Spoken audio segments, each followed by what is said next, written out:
Nós vamos apresentar sobre o livro Feliz Ano Velho, de Marcelo Rubens Paiva. O livro Feliz Ano Velho é um livro nacional e uma autobiografia de Marcelo, que foi lançado em 1982. O livro foi um best-seller da década de 1980, principalmente por sua linguagem livre e coloquial. Essa obra teve várias adaptações para o teatro e gerou um filme em 1987. Marcelo nasceu na cidade de São Paulo, mas passou grande parte da sua infância no Rio de Janeiro. Ele conta que seu pai ensinou várias coisas, como nadar, andar de cavalo ou ser moleque de rua. Mas no dia 20 de janeiro de 1971, durante a ditadura militar, soldados invadiram sua casa e levaram seu pai, sua mãe e sua irmã mais velha. Mas a sua irmã mais velha e sua mãe voltaram, mas o pai não voltou e não pôde lhe ensinar mais nada. Rubens Paiva foi dado como desaparecido e vários anos se passaram sem maiores explicações fossem dadas. Em 1974, sem esperança de que ele voltaria, a família de Marcelo voltou para São Paulo e passou a viver em um apartamento próprio, com tudo que tinha na moradia dos burgueses. Marcelo era paquerador e teve várias namoradas durante sua vida. Algumas delas são Marcinha, melhor amiga da sua irmã, conviveu na casa do Rubens desde cedo e tinha uma paixão infantil por Marcelo, que só começou a gostar dela anos depois. Porém, foi só no ano da faculdade que deram início ao namoro. Naná, pernambucana, de pele queimada e olhos verdes. Foi uma relação confusa para Marcelo. Apesar de ter tido relações com ela, não sabia de fato se chegaram a namorar. Marina, a conheceu na faculdade e foi a única namorada citada do livro que disse que o amava Marcelo. Ana foi uma namorada ciumenta e foi quem Marcelo fez descobertas referentes à sua vida sexual. Marcelo começou a faculdade de engenharia agrícola em Campinas, onde dividia apartamento com Naná, Gretchen, Elu, Mariusa e Cassie. Cada pessoa tinha seu quarto próprio. Cassie e Marcelo formavam uma dupla musical. Chegaram a sair de Campinas e aparecer na TV Cultura em um festival que apareceria na televisão. A música autoral Bamba foi classificada. O nome da música era uma homenagem ao seu tênis companheiro de infância, mas a música acabou não passando para a próxima fase. Mas Marcelo pôde conhecer o Tom Zé, que foi um dos cantores que gravou o disco Tropicália. A dupla chegou a realizar shows com suas músicas. Mas, no dia 14 de dezembro, poucos dias antes do Natal de 1979, quando ele tinha 20 anos, Marcelo estava bêbado no meio de uma festa com seus amigos. E, numa brincadeira, ele disse que iria buscar um tesouro no fundo do lago, às margens da rodovia dos Bandeirantes. Ele pulou em um salto de tio Patinhas, sem saber que era raso. Seus amigos viram que ele não subiu. Rapidamente pensaram que ele pudesse ter sofrido um acidente. Tiraram ele do lago e o levaram deitado para um pronto-socorro, onde foi avaliado e diagnosticado com uma fratura na quinta vértebra da cervical e medula comprimida, ou seja, estava sem movimento. Rapidamente realizaram uma cirurgia em sua coluna e o levaram para a UTI. Quando acordou da anestesia, ele se deparou com a realidade de estar paralisado e dependente de uma máquina de respiração artificial para sobreviver. Marcelo, quando chegou na UTI, não entendia o que havia acontecido com ele. Pensava que era algo insignificante e achava que era desnecessário os cuidados iniciais. Ele chegou a listar as coisas mais importantes que ele tinha que fazer ao invés de estar ali. Só notou a seriedade da situação quando ele viu quantas pessoas estavam indo o visitar, preocupadas com ele. Marcelo ficou muito bravo porque ninguém o dizia o que ele queria saber, o que ele tinha e quando melhorava. Quando recebeu o diagnóstico, não entendeu nada. Demorou certo tempo para notar que ele ficaria ali por um longo período. Um dia, uma de suas irmãs levou um espelho e Marcelo, que sempre foi um cara vaidoso, teve uma grande queda de autoestima quando viu como estava, cheio de espinhas, careca e com caspas. Além de sua aparência, havia também as sondas presas nele. Ele demorou muito tempo para entender para que elas serviam e se sentia muito agoniado com a presença delas. Sofria de muito tédio por poder apenas ficar deitado olhando para o teto, sem mexer nada para baixo do pescoço. A forma de se entreter era revivendo seu passado, com o pai sempre em mente. Marcelo também fez amizade com os enfermeiros que cuidavam dele. Elma, que era gordinha e cuidava dele durante o dia, e uma enfermeira noturna que morava junto com a Elma. Marcelo tinha alguns pensamentos sexuais com ela. Ding Dong, Marcelo o apelidou assim por lembrar de King Kong. Divino era quem dava banho nele. O estado de tédio era tanto que apelidou uma rachadura no teto em forma de cachorro de Francisco, e com ele podia conversar sobre os acontecimentos do dia a dia no hospital. Marcelo recebia visita de vários amigos. Nana, com quem já tinha tido um relacionamento, agora no hospital, não o abandonou. Dormia lá e lhe dava o jantar. Marcelo estava acostumado a viver intensamente sua vida sexual, porém no estado em que estava e com o agravante da sonda no pênis, não sentia tanta necessidade. O que lhe restava era imaginar, principalmente quando via as enfermeiras. Ele passou a sofrer de insônia e tomava remédios pesados para conseguir pegar no sono. Até mesmo fortes dores no estômago resultadas pelo nervosismo permanente. Marcelo constantemente se sentia culpado e revoltado pela situação que estava. Durante a virada de ano, ele diz: Adeus, ano velho, feliz ano novo. Adeus, ano novo, feliz ano velho. E desejou a própria morte. Prometeu a si mesmo que, se não voltasse a andar, daria um jeito de se matar. Ele nunca foi muito religioso, mas depois do acidente, acreditava em todo tipo de religião ou superstição para a cura. Aceitava com gratidão as rezas e preces destinadas a ele. Seu quarto passava a maior parte do tempo cheio, com seus amigos sempre presentes e dispostos a ajudá-lo. Sua irmã, Veroca, durante a noite, fazia um relaxamento com ele, para ajudar com a insônia e, às vezes, focado nas suas dores abdominais. Mas em dias de dores fortes, ele implorava por sedativos para os enfermeiros e às vezes até mentia que estava com dor, mesmo que não estivesse, para poder sentir sono e não ter que passar a noite preso com seus pensamentos. Marcelo se sentia muito mal por estar tão dependente de outras pessoas. Um dia, quando sentiu uma coceira na cabeça, ficou extremamente incomodado por não poder se coçar sozinho. No novo hospital em São Paulo, Marcelo estranhou principalmente o silêncio que fazia no local, parecendo sem vida. Chegando no raio-x, um radiologista o pediu para ficar de pé, o que o deixou contente, pois significava que ele não parecia que estava paralisado. Quando ouviu o resultado do exame de sua vértebra, ficou possesso. Ela continuava ruim após ele ter passado um mês inteiro deitado? Indo para o quarto, ele se deliciou enquanto andava de elevador, com a sensação de estar levitando. Enquanto rodava pelo hospital, tentava adivinhar por onde passava de acordo com o teto. Chegou no seu quarto, teto de madeira e pé direito extremamente alto. Já sentia saudade da UTI, onde tinha suas amigas enfermeiras. Um neurologista chegou, fez o teste de sensibilidade com agulhas e foi embora. Um enfermeiro tirou o caninho de comida do braço de Marcelo, que agora iria se alimentar com comida de verdade. Depois entrou o Dr. Mangueira, que fez alguns exames e saiu. Depois de algumas horas, a mãe de Marcelo lhe contou a notícia. O doutor estava fazendo um colete de ferro para fixar o seu pescoço e logo poderia sentar. Quando pôde fazer sua primeira refeição, ficou encantado. Com a primeira noite veio também o pavor da insônia.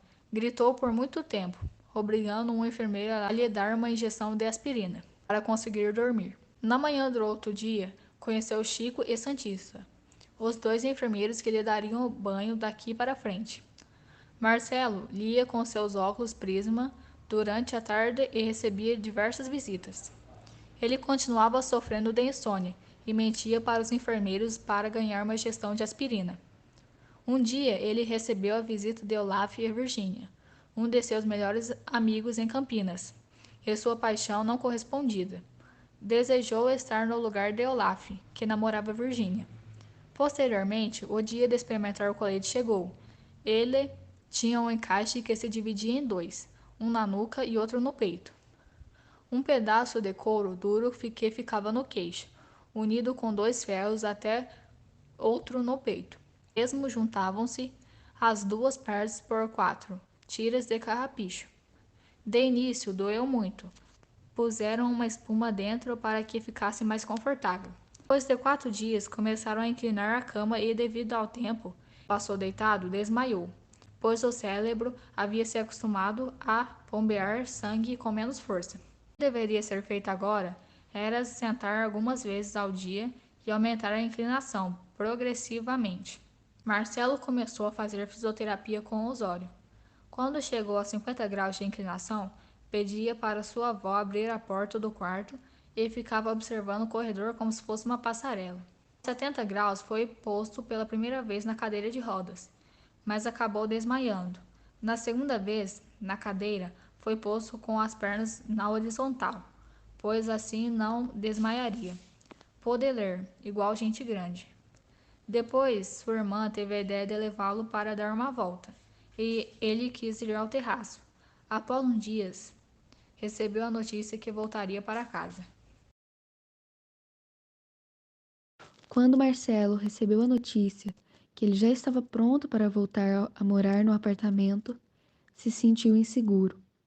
Não entendia o motivo daquela insegurança, já que ele passou os últimos meses desejando poder voltar para casa.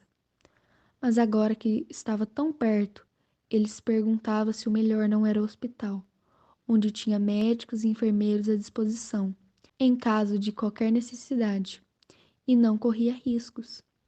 Porém, ele voltou para o apartamento familiar em São Paulo e logo de cara já passou por uma situação complicada. Desmaiou antes mesmo de entrar no apartamento e várias pessoas curiosas o observavam, se perguntando o que era aquilo e o que havia acontecido com ele. Quando entrou na moradia, teve a impressão de que o lugar era muito baixo, pois havia se acostumado com os tetos altos dos hospitais.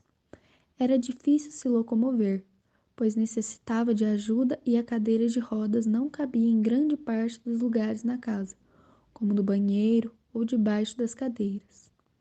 Marcelo foi posto na cama de hospital alugada por sua mãe, e tinha a sensação constante de que o teto estava encostado em seu nariz. Alguns dias depois, a sua nova enfermeira, contratada por sua mãe, deu início ao trabalho. Se chamava Estela, uma alemã loira dos olhos azuis, mas era uma brutamontes, como Marcelo dizia, com braços brancos e fortes, ombros de nadadora russa e cabelo oxigenado. Marcelo não gostava nem um pouco de Estela. Achava que ela forçava intimidade com ele e preferia ser tratado por Nana ou por sua avó. Ele continuou seu tratamento com a fisioterapia junto de Osório. Agora que estava no apartamento, tinha mais liberdade para voltar a fazer coisas cotidianas, como tomar sol ou andar de carro. Quando seus amigos o levaram ao cinema, ele se sentiu humilhado grande parte da experiência, com a dificuldade de entrar e sair do carro com a cadeira e outras pessoas o olhando como se ele fosse de outro mundo. Marcelo, durante a estadia no apartamento, chegou a reatar seu namoro com Marina, que um dia deixou um bilhete debaixo de sua porta enquanto ele tomava sol. Ele continuava muito preocupado com sua condição, mas tinha esperanças de voltar a andar. Certo dia, foi até o quarto de sua mãe, pegou um livro sobre problemas de lesão de coluna, chamado O Cuidado Total das Lesões da Coluna, em português. Com a leitura, descobriu que 30% das lesões de coluna eram feitas por mergulhos mal feitos, tal qual a dele. Também viu que tinha uma lesão nível C6, pois era capaz de mexer até os punhos. O chocou muito saber que era tetraplégico. Mas ele estava decidido que faria sua fisioterapia e iria para o centro de reabilitação. Mas aquilo era tudo que poderia ser feito?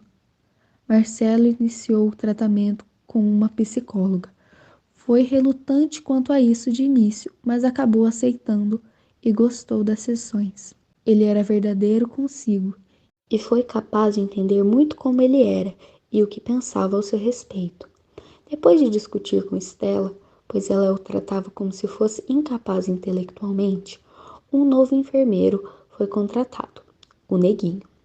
Os dois se deram muito bem, e um dia que estavam a sós, Marcelo acabou refletindo que, como a fisioterapia não estava dando muitos resultados e ainda não podia ir para o centro de reabilitação na BBB, pois ainda estava com o pescoço paralisado, ele iria para uma terapeuta ocupacional.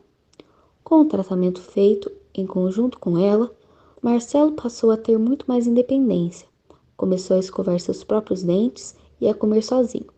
Também começou a escrever e a tentar andar sem a ajuda de cadeira de rodas. Como a cadeira que usava não era tão boa, abandonou a alugada e comprou uma para si. Quando seu pescoço ficou livre, foi para a BBB, onde encontrou diversas pessoas com o mesmo problema que ele. Se sentiu bem em estar ali. Era muito mais fácil de entender o que ele estava passando e que não estava sozinho nessa. Ele chegou até a voltar a urinar normalmente algumas vezes, sem nada em seu órgão. Depois de todo esse processo de aprendizagem, ele concluiu que agora essa era a vida dele e estava tudo bem. Agora ele seria identificado como o amigo cadeirante e tudo certo, porque era verdade. Ele encontrou a paz. Feliz Ano Velho é o primeiro livro de Marcelo Rubens Paiva. Foi escrito na idade de 26 anos, logo após seu penúltimo tratamento.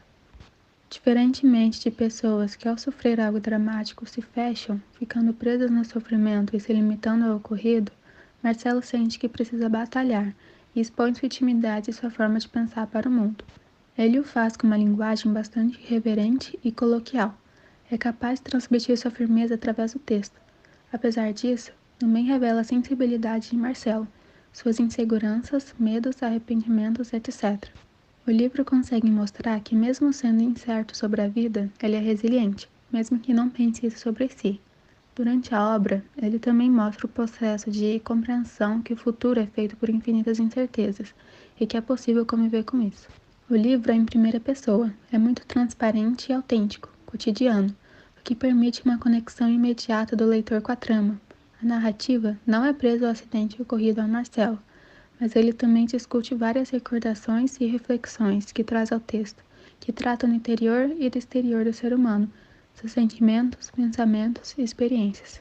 Desse jeito, a autobiografia é extremamente real, o que nos leva a refletir nossos próprios princípios e indagações. É um livro que instiga as memórias e os desvaneios, mesmo tratando de algo fúnebre, dá espaço para humor, sensualidade e delicadeza. A amizade leal dos amigos de Marcelo é algo muito explorado no texto. São citadas diversas vezes em que os amigos dele são sua base, até mesmo escovando seus dentes e dormindo com ele no hospital. As relações com os personagens são bastante aprofundadas e é mostrado como ele trata e o que pensa sobre as pessoas de forma muito honesta. Algo muito interessante na obra é que ele nunca se resumiu como acidentado, ou seja, sua personalidade continuou sendo a mesma. Sua família e amigos também não o fizeram, continuaram tratando Marcelo como Marcelo, e não como um pobre coitado, algo que pode ser recorrente em casos de acidentes graves igual ao dele. Outro processo bem observado é o pensamento dele indo da negação, em que ele não aceita sua nova vida, para a aceitação. Ele ouve: o passado aconteceu, foi bom, mas não volta mais. Agora a gente está noutra. Você está na beira de uma escada e tem muitos degraus para subir. Cada degrau é uma tremenda vitória e tem que ser muito comemorada. Olhar para trás não adianta. Aconteceu. E trecho já mostra a mudança de pensamento dele, contrariando quando, ainda no início do livro, reclama de quando sua mãe se referia a pequenas progressões como vitória, pois só teria vencido quando voltasse a andar. Ele foi capaz de continuar sua vida mesmo após ter sofrido tamanha tragédia, estando tão novo, mesmo com a culpa e o arrependimento que sentia. Marcelo precisava ter a independência de volta, e quando conseguiu, de certa forma, percebeu que a vida não havia terminado e que ainda havia muito que ele poderia fazer. Um dia tudo perdeu sentido e desejei minha própria morte, mas nem de me matar eu era capaz. Tinha de sofrer e estar só. O desenvolvimento da cura dele pode ser visto nesse fragmento, não apenas corporal, mas emocional.